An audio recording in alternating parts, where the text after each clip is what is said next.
सुरुवात झालेली आहे. सगळ्यांनी मंचाकडे इकडे उपस्थित राहावा. धन्यवाद. साहेबांचं स्वागत करत आम्ही सगळेजण मंचाकडे चालणार.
हमारे साथ में शॉल भी है.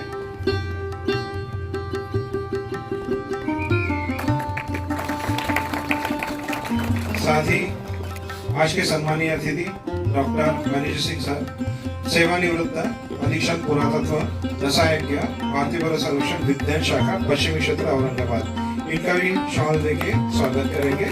धन्यवाद. साथ ही आज के तथा हमारे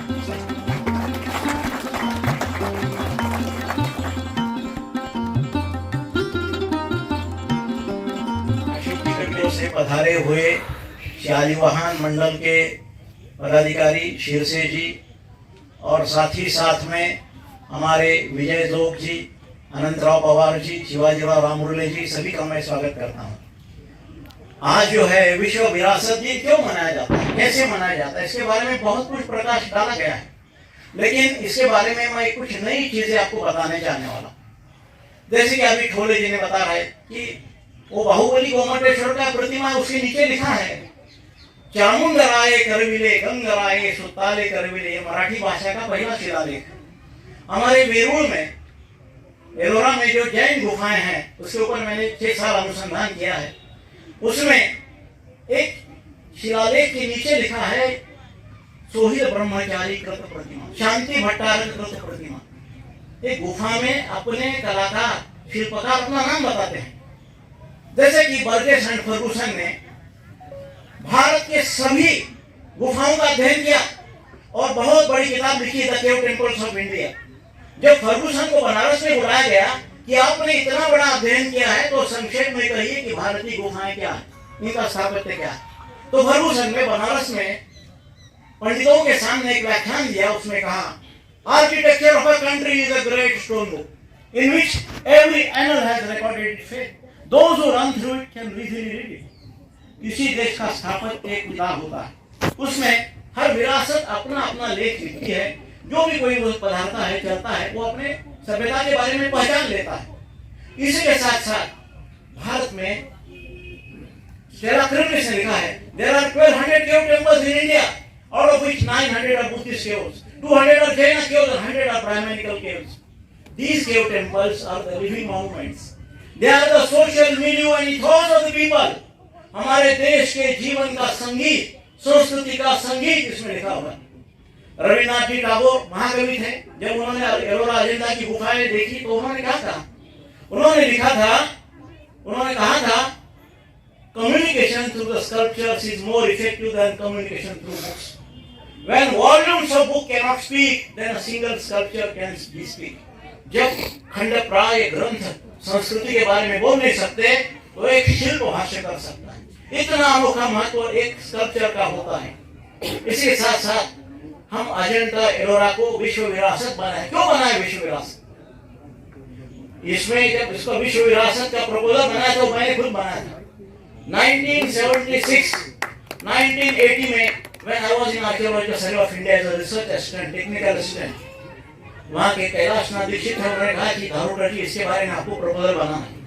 4 बड़ी फाइलें बनाई हमने, अजंता की बनाई, एलोरा की बनाई, एलिफेंटा की बनाई, और सभी का अप्रूवल हुआ। जब किसी साइट को विश्व धरोहर बनाया जाता है, उसमें 5 चीजें देखी जाती है। What is the unique contribution of the structure, ये मॉन्यूमेंट का वैशिष्ट्यपूर्ण योगदान क्या है।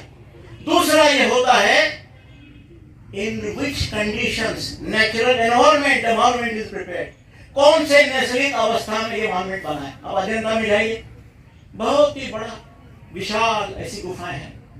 जैसे लगता है कि अर्धचंद्राकृति गुफाओं से हमें एक सुंदर संस्कृति का भाष्य होता है। और तीसरी चीज वो कहते हैं कि what is the contribution to humanity, मानव जाति के लिए क्या योगदान है। What is the science and technology behind this, उसके पीछे विज्ञान और प्रौद्योगिकी क्या है। इसी नेचुरल स्थिति के कारण उसको हम दोहरा नहीं सकते। किसी ने कहा कि हम अजंता बनाएंगे, हम एलोरा बनाएंगे, आज हम बना नहीं सकते। अमेरिका ने इतनी बड़ी तरक्की की है, दुनिया के देश प्रौद्योगिकी में आगे हैं, दुनिया के किसी देशों ने गुफाएं बनाई नहीं है। केवल जॉर्ज वॉशिंगटन और जेफरसन के इतने मूर्तियां बना सके, वो मारा नहीं सके।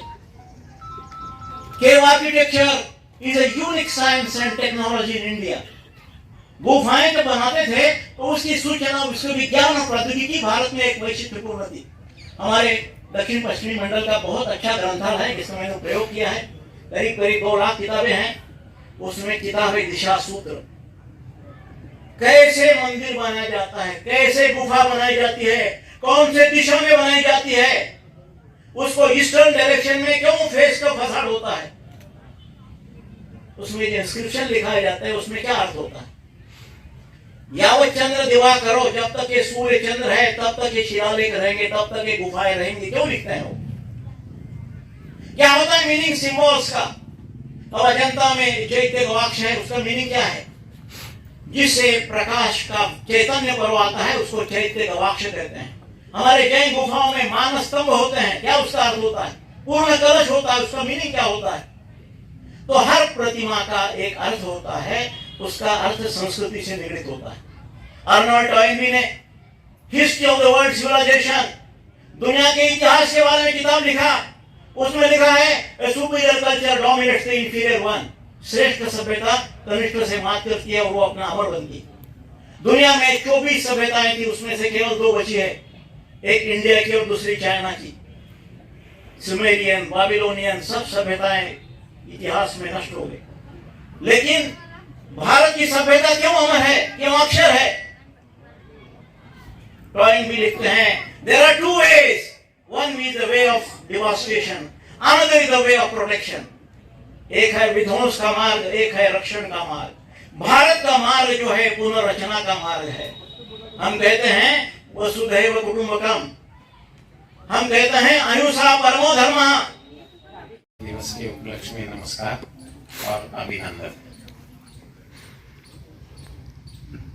ये बहुत ही गर्व की बात है कि हम विश्व धरोहर दिवस के रूप में आज यहाँ पर उपस्थित हुए हैं और हमारी पूर्ण धरोहर से संबंधित इन से सारी छायाचित्रों को हम देखेंगे और इसके माध्यम से यह पता चलता है, आप सब इतिहास में भी पढ़े हैं और बच्चे भी पढ़ भी रहे हैं, यहाँ बहुत सारे बच्चे भी बैठे हैं कि बहुत सारी सभ्यताएं नष्ट हो चुकी है, परंतु हमारी सभ्यता आज तक भी जीवंत है। इसे और आगे संरक्षित और सुरक्षित रखने का दायित्व हम सब पर है। और कभी भी जो कोई हमारे पूर्वजों द्वारा बनाई गई चीज हो, चाहे वो मूर्त हो या अमूर्त, जैसा साहब ने अभी विस्तार से कहा, उन चीजों को हमें संजो कर रखना, उसको संरक्षित रखना और अपनी विरासत, अपनी भाषा, वेशभूषा, खान पान, इन सभी पर हमें गर्व महसूस करना चाहिए। और जब तक हम इस पर गर्व महसूस नहीं करेंगे, हमें आनंद नहीं आएगा। तो आनंद के लिए भी कम से कम जिस प्रकार से संगीत या किसी भी नाट्य, ये सारी चीजें हमें आनंद प्रदान करती हैं और ये सारी हमारी धरोहर है, विरासत है, जो हमें पीढ़ी दर पीढ़ी कई हजारों वर्षों से हमें मिली है।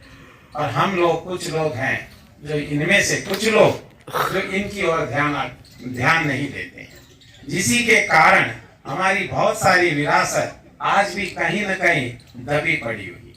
तो उसे पुनः हमें ऐसी कोई भी आपके ध्यान में आती है तो हमारे विभाग को आप सूचित करें और उनका अनुसंधान करने के पश्चात ये विभाग उसको पूर्णतः संरक्षित करने का प्रयास करता रहेगा, जो हम सब के लिए बहुत ही जरूरी है और आने वाली पीढ़ी के लिए तो ये अत्यंत आवश्यक भी है।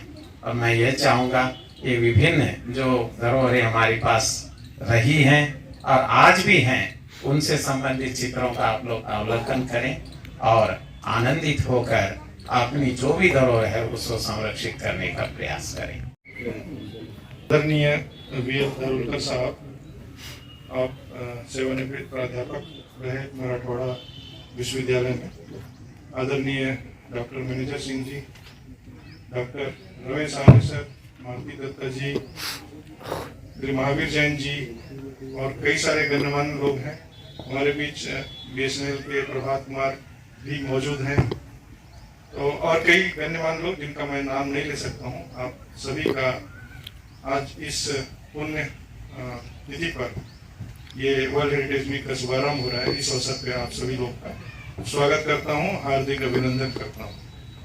ये हमारे लिए बड़े गर्व की बात होती है कि पूरे वर्ष में हम एक बार इस तरह से अपनी आने वाले पीढ़ियों में संचेतना लाने के लिए इस तरह के कार्यक्रम आयोजित करते हैं, ताकि उनमें अपने विरासत के प्रति जागरूकता पैदा हो।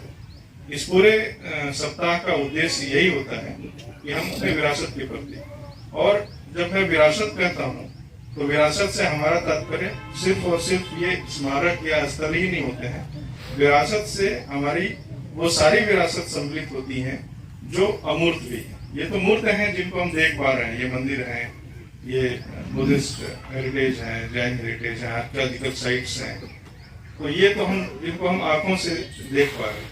लेकिन हमारी विरासत तो वो भी है जिनको हम देख नहीं पा रहे हैं, अमूर्त विरासत, जो जिसमें हमारी बोली है, जिसमें हमारी भाषा है, जिसमें हमारे लोक संगीत है, जिसमें हमारे रीति रिवाज है, पर्व त्योहार है, तो ये भी हमारी उसी विरासत का हिस्सा है।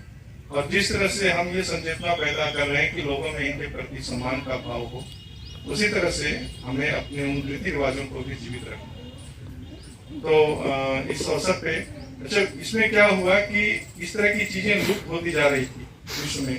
तो 72 में जो यूनेस्को संस्था है, जो पूरे विश्व में अपने सांस्कृतिक धरोहर के लिए देखरेख का कार्य कर रही है, संयुक्त राष्ट्र संघ की संस्था है, और उसने 1972 में एक कॉन्फ्रेंस आयोजित किया था जिसको हम लोग पेरिस कन्वेंशन भी कहते हैं। और इसी कन्वेंशन में ये डिसाइड किया गया कि इस तरह की जो विरासत जो हमारे पूरे विश्व में मौजूद है, जिनका एक आउटस्टैंडिंग यूनिवर्सल वैल्यू है, जिनको हमारे पूर्वजों ने काफी मेहनत से तैयार किया और उनकी असाधारण प्रतिभा को वो दिखाती है वो स्मारक, तो उनके लिए यूनेस्को ने ये माना कि ये जो स्मारक हैं, चाहे वो विश्व के किसी भी हिस्से में हो, उसको किसी भी कौम ने बनाया हो, वो किसी भी जाति की हो, किसी भी धर्म की हो, वो पूरे मानवता की उपलब्धि, पूरे ह्यूमन काइंड का अचीवमेंट है, और इसलिए यूनेस्को ने उनको वर्ल्ड हेरिटेज डिक्लेयर किया। तो ये वर्ल्ड हेरिटेज डिक्लेयर करने का सिलसिला चलता रहता है, साल दर साल पेरिस में मीटिंग होती है, उसमें बहुत सारे प्रपोजल आते हैं, उस प्रपोजल में कई सारे नॉमिनेशन डोजियर सारे देश आते हैं, और फिर यूनेस्को जिनको समझती है कि वास्तव में ये प्रपोजल जो ये महत्व जो स्मारक है या साइट है या जो भी, जैसे कि दुर्गा पूजा को भी इंटेंजिबल हेरिटेज के रूप में डिक्लेयर किया गया, बंगाल की दुर्गा पूजा, तो यूनेस्को जिसको समझती है कि यस, ये जो है हमारे पूर्वजों की एक आउटस्टैंडिंग अचीवमेंट है और जिनको हमें बचा के रखना चाहिए, उनको वर्ल्ड हेरिटेज का टैग देती है, और वो वर्ल्ड हेरिटेज साइट या मोन्यूमेंट या ट्रेडिशन के रूप में वो डिक्लेयर हो जाता है। तो उनको रिमेम्बर के लिए, उसके प्रति लोगों में संचेतना लाने के लिए हम इस तरह के कार्यक्रम आयोजित करते हैं, ताकि हम लोगों के साथ साथ हमारी जो आने वाली पीढ़ियां हैं उनको ये मालूम हो सके कि हम क्या कर रहे हैं, हमारी क्या विरासत है, और उस विरासत को हम आने वाले पीढ़ियों के लिए कैसे बचा के रख सकते हैं।